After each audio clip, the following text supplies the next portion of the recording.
又一次被一招万剑归宗收走仙剑后，我彻底从剑修变成了剑修。弹幕纷纷出邪招，你再买把剑，在剑上刻爆破符，再赶万剑归宗，直接炸懵了他。爆破符算什么？最厉害的还是噬金虫，让那个家伙赔了夫人又折兵。凭借弹幕，我顺利成为人见人打的绝世大剑修。直到有人破防找我决斗，我喊出自己剑的名字，虽然我很喜欢你，但对不起了。此后，修真界传我处处留情，绝情正道数百次，人送外号剑修情种，简称剑种。大家好，欢迎收看皮皮听书。靠，修为不够就踏马别用万剑归宗，高阶剑修这招都是用剑气，就踏马那帮半吊子专抢别人的剑。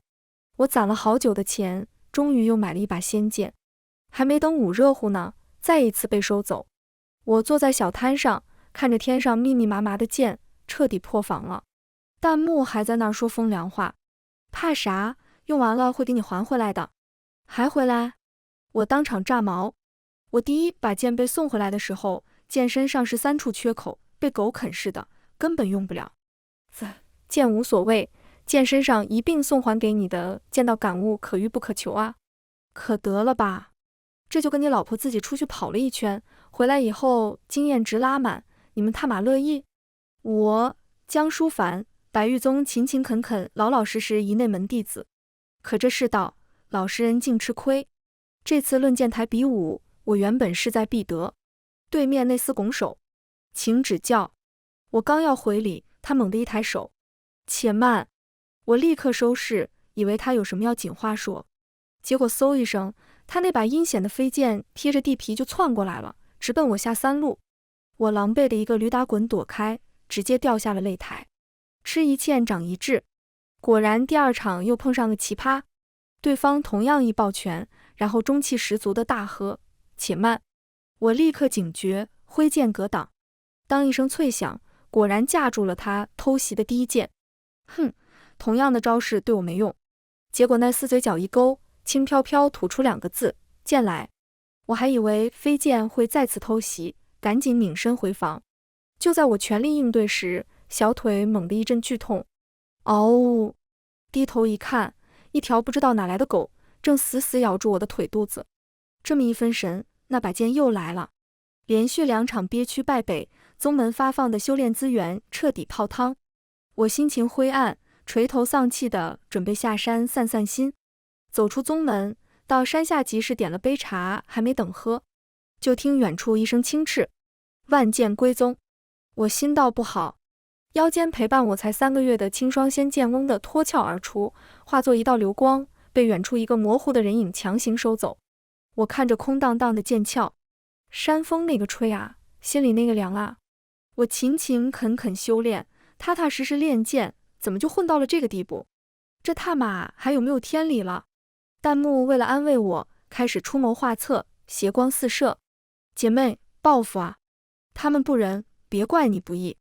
你再买把剑，在剑上刻满爆破符，谁再敢万剑归宗，直接炸懵了他。爆破符算什么？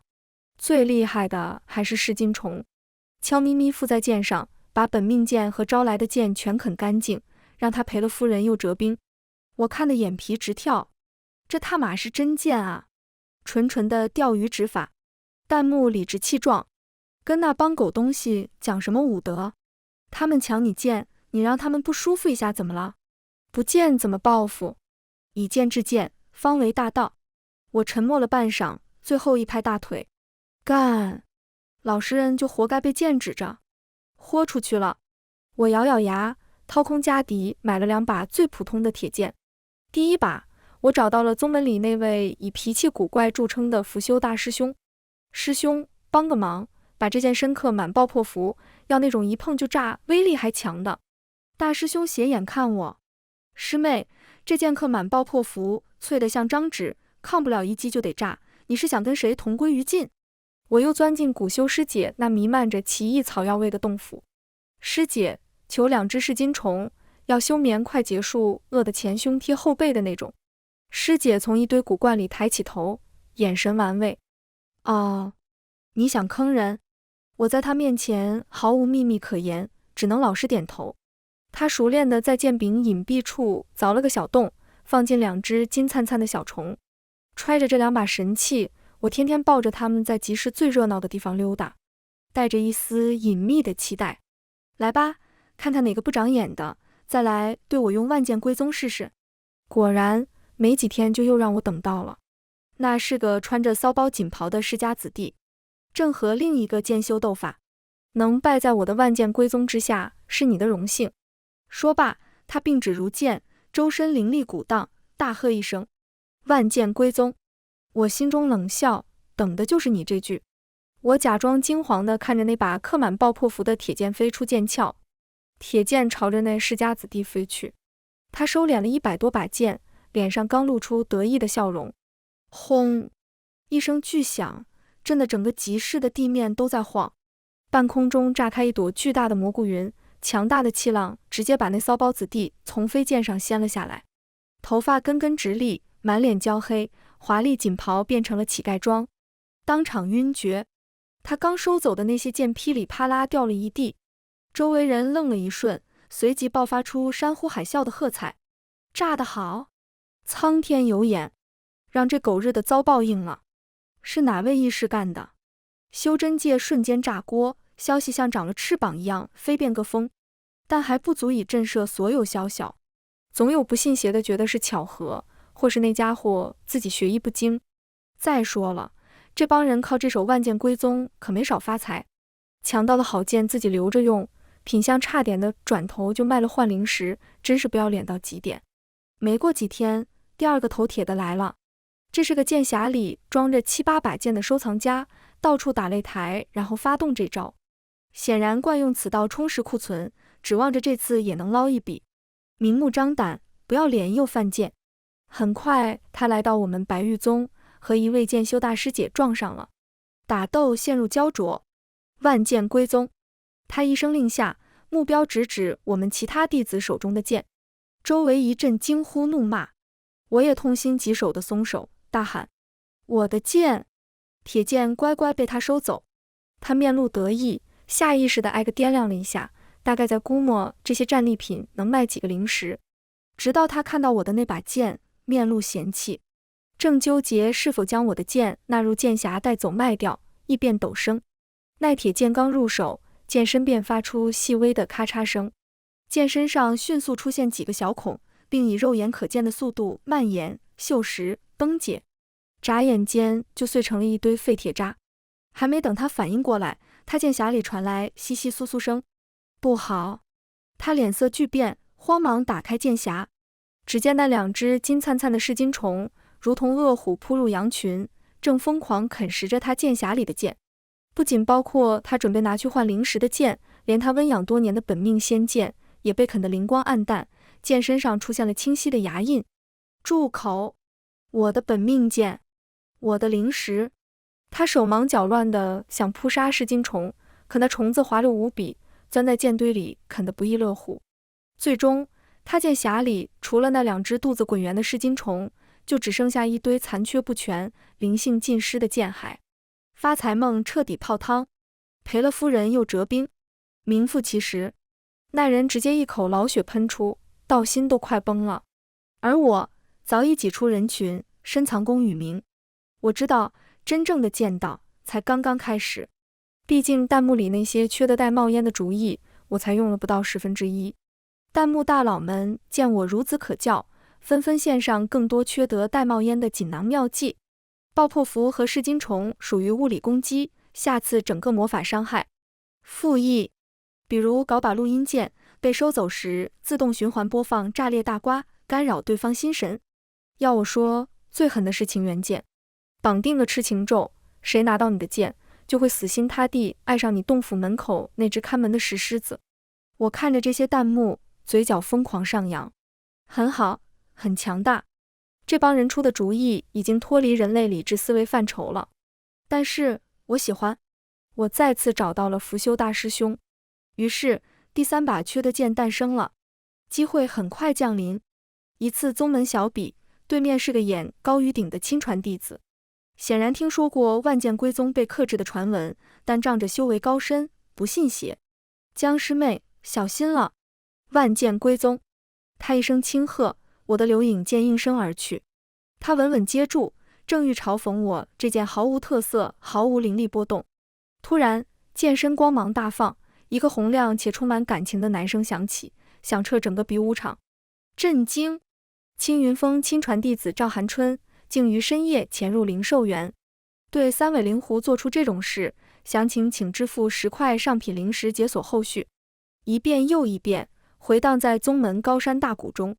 同时，天上还被投射出他的模糊背影，正鬼鬼祟祟靠近灵兽园栅栏。那赵姓弟子当场石化：胡说八道！我没有！你污蔑！全场哗然，议论纷纷，看他的眼神都变了。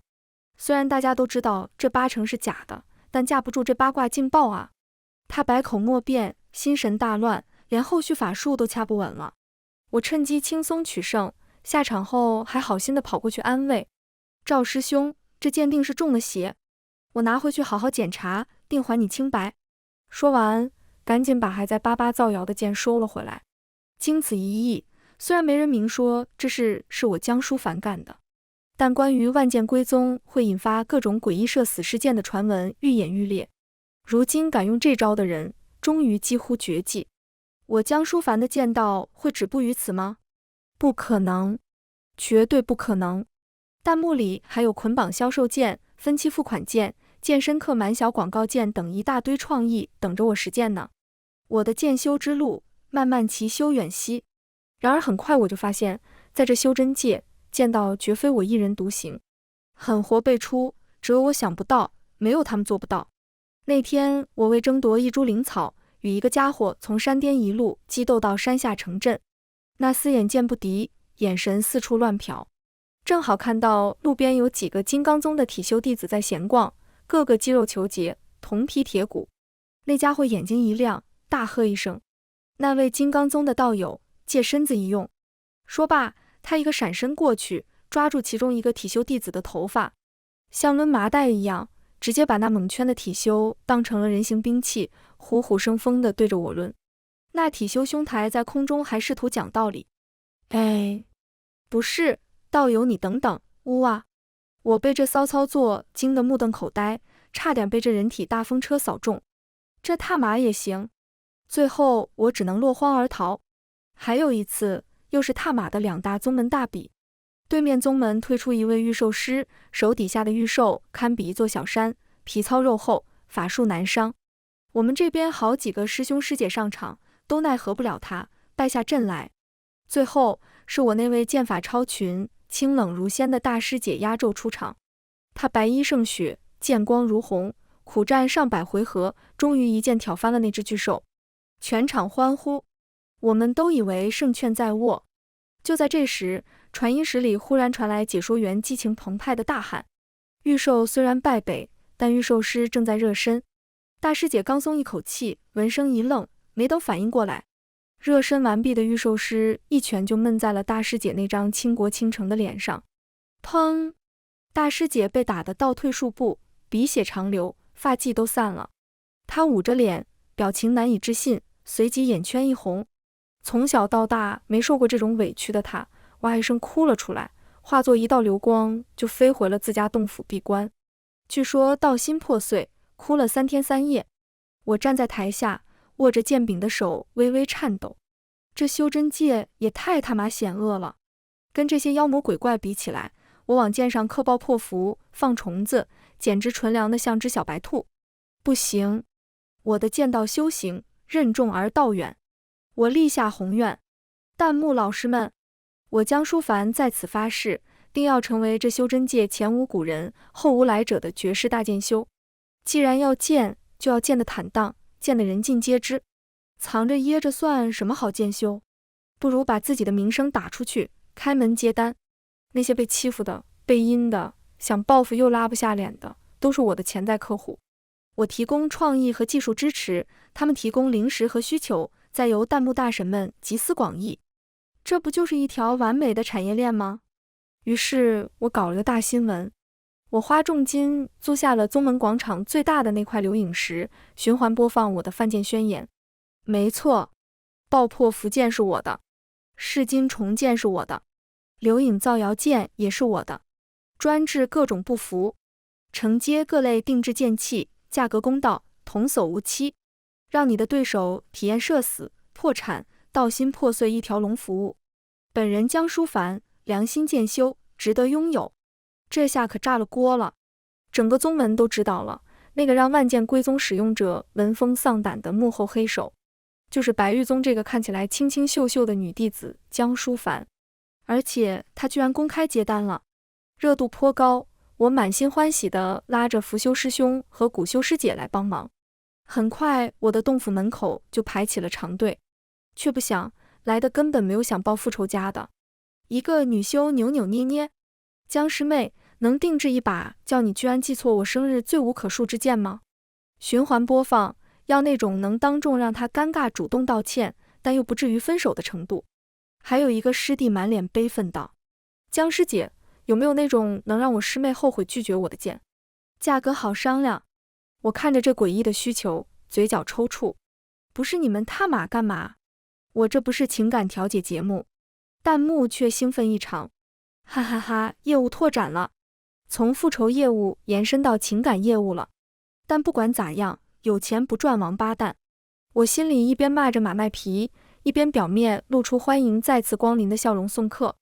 一开始我还好奇他们打算怎么用呢，结果他们这帮人很快就用实际行动告诉我了。其中一单，2位外门弟子同时上门，竟是一对因琐事闹翻，即将在擂台决斗断交的昔日好友。他们分别偷偷定制了剑，甲要求要一把能当众细数以抠门、小气、打呼噜像打雷的罪状之剑，乙要求要一把能揭露甲睡觉磨牙、脚臭还抢我暗恋对象的无耻之剑。决斗日，擂台周围人山人海，裁判一声令下，2人同时祭出从我这儿定制的仙剑，大喝出手。2剑光芒闪耀，传出控诉声：甲剑，你记不记得当年咱俩穷得啃一个馒头，我一口没动，全给了你。乙剑，上次秘境遇险，是谁把最后一张护身符拍你身上，自己差点嗝屁？甲剑，那你为啥抢我暗恋的小翠师妹？乙剑，放屁，明明是你个怂包3年不敢跟人说话，结果人家等不及了移情别恋。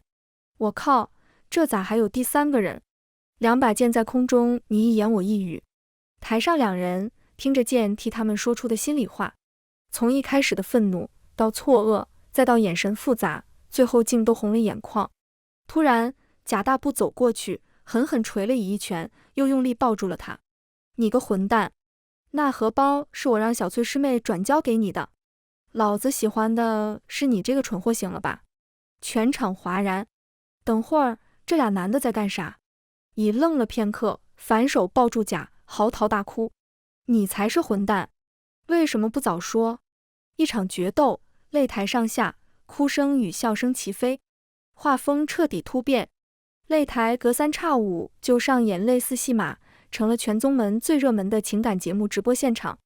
围观群众们自带板凳、瓜子饮料畅销，有头脑灵活的师兄开始在擂台外摆摊，卖灵瓜，卖用丹炉爆的爆米花，生意火爆。更有一位以口才著称的师姐找上我：江师妹，你这擂台情感栏目潜力无限，缺个主持人吗？我不要工资，就想解说这个。这我哪能承认啊？关我什么事？你爱干啥干啥，我管不着，别打扰我练剑。结果这位师姐真就免费上岗了，她自带留音时在擂台边声情并茂地解说。2位请先祭出自己的剑，让我们了解一下事情原委。好的，台上这位师兄祭出的正是你弄丢了我最爱的灵植，但我知道你不是故意的之剑。哦，女方拿出了你明明知道为什么还要这么对我迟来的爱比草都轻贱之剑回应，妥妥的追妻火葬场。宗门擂台情感栏目一炮而红，之所以能持续火爆，根本原因在于宗门那条铁律，有人发起正式决斗，若另一方怯战不出，会被整个宗门嗤笑为懦夫，日后资源分配、秘境名额都会大受影响。起初也有几个脑子清醒的，收到决斗书后想躲过去，结果呢？发起决斗的那位仍旧站上了擂台，开始单方面输出。大家评评理，他为何不敢应战？是因为他脚踏两只船被我发现了。好家伙，不去擂台，对方就能毫无顾忌的添油加醋，造成的社死效果比上擂台惨烈10倍。因此话绝不能让对方一个人说了。弹幕爆笑，不上擂台等于默认所有指控加懦夫头衔，上了擂台等于至少能抢到话筒解释2句。这波是阳谋啊！就算心里1万个不情愿，为了维护最后一丝尊严和话语权，硬着头皮也得上台走一遭。这一上台可就由不得他们了。剧情怎么发展，全看我卖的剑和那位金牌主持人了。至于宗门长老，一开始也想管管这股歪风邪气，但很快就放弃了。一来，宗门规矩只禁私下斗殴，擂台决斗是光明正大的，他们管不着。二来嘛，据目击者称，执法堂那位最古板的吴长老有次路过擂台，正好赶上解说员声情并茂地讲述一对师徒跨越辈分的禁忌之恋。一开始他还吹胡子瞪眼，结果听着听着，竟然掏出手帕抹起了眼泪，最后还偷偷打赏了擂台边卖零瓜的弟子2块上品零食，叮嘱下次节目开始记得用传音符通知老夫。连长老都深陷其中，谁还管得了？面对这一切，我只能摊手表示，他们上擂台干什么，和我没关系的，我只是个卖剑的，剑怎么用是客户自己的选择。弹幕疯狂吐槽，你是源头啊喂，是你干的灰产造成的，好一个置身事外的幕后挥手。有人拍手称快，称我为正义的剑客，但被我坑过的人对我愤恨不已。终于，那位社会性死亡的赵寒春红着眼睛向我发出决斗，一时间所有人都在讨论这件事。绝世剑修亲自上台，那可真是大新闻，众目睽睽，人人都想看我怎么犯贱啊，不是，怎么取胜。决斗那天，整个宗门都挤在擂台边，瓜果零食售罄，主持人学姐开完嗓，状态拉满，所有人都等着看见修至尊如何出手。赵寒春双眼赤红，剑尖直指我面门。江书凡，今日必让你原形毕露。他打定主意，不管我出什么阴招，他都以最快速度强攻，绝不给我发挥的余地。没办法，人设在这，我不能崩，抱歉了。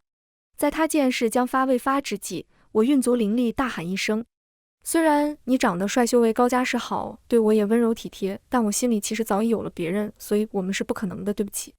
剑鸣如一道惊雷，劈得全场死寂。这信息量过于巨大，连解说师姐都忘了开口。赵寒春整个人僵住了，他这是在说我长得帅，修为高，家世好？不对，重点是他有别人了。是谁？就在他心神失守，全场懵逼的刹那那柄仙剑扑哧一声刺中了赵寒春的胸口。赵寒春一口血喷出，指着我满眼绝望和不甘，你到底心悦谁？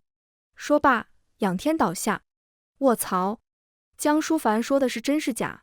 重点是赵师兄他承认了，他承认自己对江书凡动情了。赵寒春醒来后变得异常沉默，他开始魂不守舍，时常在我洞府附近徘徊。起初我没在意，直到他有次拦在我面前，江师妹，你擂台上的那句话可是真心？他语气纠结，那你心悦的到底是谁？我试图解释，他却仍旧沉浸在自己的世界里，喃喃道，我以往竟未察觉你对我观察如此入微，那句心里早已有了别人，定是为了保护我，怕我成为众矢之的，才忍痛拒绝的吧。这脑补能力也太强了，弹幕都笑疯了，哈哈哈，自我攻略最为致命。赵师兄这是被打出感情了。自那以后，赵寒春的骚扰变本加厉，每天雷打不动在我洞府门口放一束新采的灵花，附上酸掉牙的诗句。我下山做任务，他总能偶遇我，然后硬塞给我他炼制的丹药，甚至开始对外宣称我与他之间有着难以言说的默契与不得已的苦衷。最搞的是，全宗门都信了。解释根本没人信，大家都觉得我是口是心非，是情根深重，却碍于现实不敢承认。我终于体会到了什么叫搬起石头砸自己的脚。我这剑修没被仇家打死，却快要被这奇葩的桃花寨给逼疯了。这地方没法待了，我连夜收拾细软，逃离了宗门。逃离宗门，我才发现外面的世界更凶险。当初在宗门里都是师兄师弟的，好歹有点规矩约束。外面这帮仇家那是真下死手啊！自从放飞自我后，我行走江湖也不再小心翼翼了，因此无意中得罪了不少人。刚出山就碰到个无情道剑修追着我喊打喊杀，就因为我前段时间忽悠他，说连吃749天合欢散就能免疫合欢散，结果抗体没出来，反而天天在洞府里蠕动叫春，差点对自己的同门师弟下手。更有位妖修大佬堵在我必经之路上，这得追溯到我今年年初外出历练时，捡到一只受伤的小猫咪。对人我犯贱，对猫可不会。我精心喂了大半年顶级猫粮给它，搂着它睡觉，带着它晨练。没错，那只小猫咪正是因为渡劫虚弱现出原形的妖修大佬。因为宗门大阵压制，它无法恢复人身。终于在一次宗门活动时，趁着宗门大阵开放跑了出去，结束了顿顿猫粮的日子。出来以后，他怀恨在心，时时刻刻都想着找我算账，跟这帮人硬碰硬。我修为不够看，只能将剑道发扬光大，秉承打不过就偷袭，偷袭不成就攻心的原则。虽然我很喜欢你，但对不起的剑名成了我的保命神技。面对无情道剑修，我情真意切地呼唤自己的剑。王大哥，虽然你无情之姿让我着迷，可我心里还装着当年那个给我送糖葫芦的隔壁二狗，所以我们有缘无分，对不起。剑修顿时停住手，脸庞泛起可疑的红晕。你竟然喜欢我？可二狗是谁？他陷入沉思，我趁机溜走。被妖王堵在墙角时，我脱口而出：妖王大人，虽然您原形威武霸气，人形风流倜傥，连吃猫粮都那么优雅，但我发誓，我对您的喜欢纯粹是撸猫的那种，绝无非分之想，请您明鉴。妖王陛下伸出的利爪顿住了，金瞳里闪过一丝复杂。你只是喜欢猫？那我们当时睡在一起的时候你怎么说？我再次险象环生，这招屡试不爽。我发现这帮修士斗法时一个比一个贱，抢机缘时一个比一个黑，偏偏在感情方面脸皮薄得像张纸，稍微撩拨一下就方寸大乱。只可惜这招是极其有效，可后遗症也出奇的大。所有被我拒绝过的仇家，在短暂的懵逼和愤怒后，竟不约而同地开始了自我攻略和深度解读。无情道剑修四处打听二狗是何方神圣，甚至到酒楼借酒浇愁，为辜负我的感情伤感，道心震荡。妖王大佬居然开始到处买猫粮进行品尝，甚至会变回原形，静静等待在自己当时渡劫的地方，或者白玉宗的门口，只为等我再次发动手漫无技能。可惜宗门我不敢回，而我喂他的猫粮其实是隔壁御兽门借来的狗粮。至此，关于剑修江书凡实则用情至深，无奈身负情结，只得用最决绝的方式拒绝所有追求者的传说，开始在仇家圈子里悄然流传。弹幕已经笑不活了，该说不说的，你这是不是赢了？他们不是来报仇的，是来加入你的后宫的。起初那些来找茬的仇家无一不被这招打得措手不及，让我总能找到机会溜之大吉。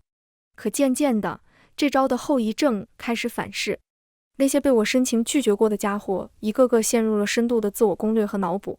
他们对我各种围追堵截，目的只有一个，质问我：江姑娘，你且说说，我到底哪里不如那个二狗？合欢散无情道剑修天天堵我，一脸委屈的追问。妖王陛下则时常优雅地现出原形，对着我各种蹭蹭。凡人，你既知本尊原形，为何能忍住不撸？莫非是自卑？赵寒春不知怎地也追出宗门，见面就是一副痛心疾首的模样。师妹，我知你心中有苦衷，但何必用这种方式推开我？我们可以一起面对。这帮人赶也赶不走，骂也骂不听，道理根本讲不通。终于，最糟糕的情况发生了。在我新找到的一处隐蔽山谷里，赵寒春、无情道剑修、妖王以及其他几个被我坑过的难兄难弟，竟然奇迹般的同时找上了门。几人面面相觑，空气中弥漫着尴尬和敌意。赵寒春率先开口，语气带着正宫的优越感：“诸位，江师妹与我早有渊源，还请行个方便。”无情道顿时怒了：“渊源？他夸我的时候你在呢？”妖王嗤笑：“威猛何用？他欣赏的是本王的优雅与毛茸茸。”“放屁！他明明更在意我。”“胡说！他对我才是不同的。”战火瞬间点燃。“找打！怕你不成？”一时间山谷里鸡飞狗跳，巨斧呼啸，妖风阵阵，剑气纵横。我缩在一块巨石后面，看着这因我而起的荒唐混战，只觉得眼前发黑，弹幕却兴奋得如同过年。太精彩了，哈哈，我就喜欢看这种为了莫名其妙理由打架的。修罗场，这才是真正的修罗场。山谷里的混战动静实在太大，引来了一位隐居在这方修仙界、修为深不可测的修士云淼真人。真人袖袍一卷，浩瀚凌厉如同天幕压下，瞬间将打得不可开交的所有人，连同躲在石头后面看戏的我也抓了起来，扔到他清修的道场前。云淼真人打开水镜，开始回溯审查到底发生了什么。看到我犯贱引得这帮人大战，不悦地皱了皱眉，真是世风日下。转头他又开始查看这一方修仙世界的风气，这一看可把他气得够呛。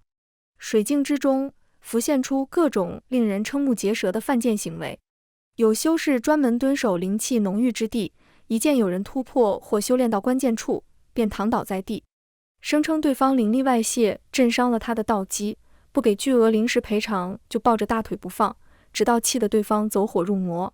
有渡劫者故意往人多的地方跑，美其名曰与众生结缘共抗天威，实则拉无辜者分担雷劫，还口口声声帮尔等淬体是尔等造化，别人被劈死劈伤的不计其数，他则趁机舔包。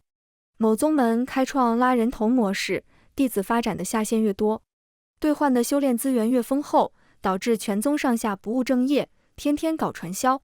还有利用超常剑鸣进行精神干扰，将严肃比斗变成情感剧场，严重污染修仙风气。好吧，这是我们白玉宗，种种行径简直把剑发挥到了极致。云淼真人看得额头青筋直跳，最终将目光锁定在罪魁祸首我身上。江书凡，尔等行为败坏纲常，污染道心，此风段不可长。真人宣判道：今日本座便立下规矩，自即日起，全大陆禁止一切形式的犯贱行为，违者废去修为，打入凡尘。他指向我：你首恶之徒，罚你封锁修为，在我的道场禁闭1000年，以儆效尤。赵寒春等人面露焦急，想要求情，却被真人威压震慑，不敢开口。全场目光都聚焦在我身上。禁闭1000年，封锁修为，这不就是变相的要逼死我？我低着头，肩膀微微抖动。云淼真人以为我在恐惧忏悔，语气稍缓：知错能改，善莫大焉。若是认错诚恳，中途我不是不可以把你放出来。我突然抬起头，脸上哪有半分悔意，反而嘴角勾起一抹笑。真人，您这惩罚我懂，但是不是管得有点太宽了？谈恋爱也要管你是不是暗恋我，所以因爱生恨才故意针对我。一瞬间，万籁俱寂。云淼真人那清冷的脸上第一次出现了错愕。机会。就在他心神被这离谱问题撼动的一刹那，长剑应声出鞘，化作一道流光，直刺云淼真人面门。同时我脚底抹油，转身就向道场外狂奔。然而我还是太天真了，云淼真人只是屈指一弹，叮的一声轻响，我那蕴含了毕生功力的飞剑就像撞上了无形的壁垒，掉在地上。冥顽不灵。云淼真人眼中闪过一丝怒意，显然我的偷袭彻底激怒了他。他抬手，恐怖的威压开始凝聚，准备将我彻底镇压。就在这绝望之际，异变突生，我体内那早已积累到临界点的灵力，竟在此刻不受控制的疯狂奔腾起来。嗡！一股难以言喻的气息从我身上冲天而起，引动天地变色。原本晴朗的天空瞬间乌云密布，滚滚雷云以肉眼可见的速度汇聚，恐怖的威压甚至暂时盖过了云淼真人。这是天劫！云淼真人脸色骤变，抬头望天，眼神中充满了难以置信。天劫！其他人更是吓得魂飞魄散。天劫之下，旁人若被卷入，威力会成倍增加。他们再也顾不得其他，发一声喊，化作数道流光，拼了命地向远处逃窜，只恨爹娘少生了2条腿。云淼真人修为高深，虽不惧此劫，但也不想无故沾染因果，平添麻烦。他深深看了我一眼，那眼神复杂到了极点，最终冷哼一声，袖袍一拂，身形便消失在原地。转眼间，刚才还热闹非凡的道场，就只剩下我一个人趴在地上，头顶是蓄势待发，足以毁天灭地的恐怖雷劫。我人都傻了，这就渡劫了？我完全没准备啊！第一道粗壮如龙的紫色天雷，带着煌煌天威，轰然劈下。我下意识地抱头蜷缩，心里只有一个念头：死定了！我也是活该。我这辈子干的缺的是够劈成灰100次了。然而预想中的剧痛并未到来，那毁灭性的雷电在触及我身体的瞬间，仿佛遇到了什么极其膈应、极其嫌弃的东西，竟然绕了个弯，劈在了我旁边的一块巨石上，将巨石炸成了齑粉。紧接着，第2道、第3道整整9981道天雷，每一道都气势汹汹，每一道都在靠近我时拐弯劈向别处，要么威力大减，变成酥麻的电流，在我体表溜达一圈就散了。我趴在地上，从最初的恐惧到茫然，再到最后的麻木。我甚至隐约听到雷云中传来若有若无的、充满嫌弃的意念：此等孽障，劈了都嫌脏。无语了，这方世界怎么全都是这种玩意儿？道心扭曲，天道不容，但特么的好像又没直接违反天道底线。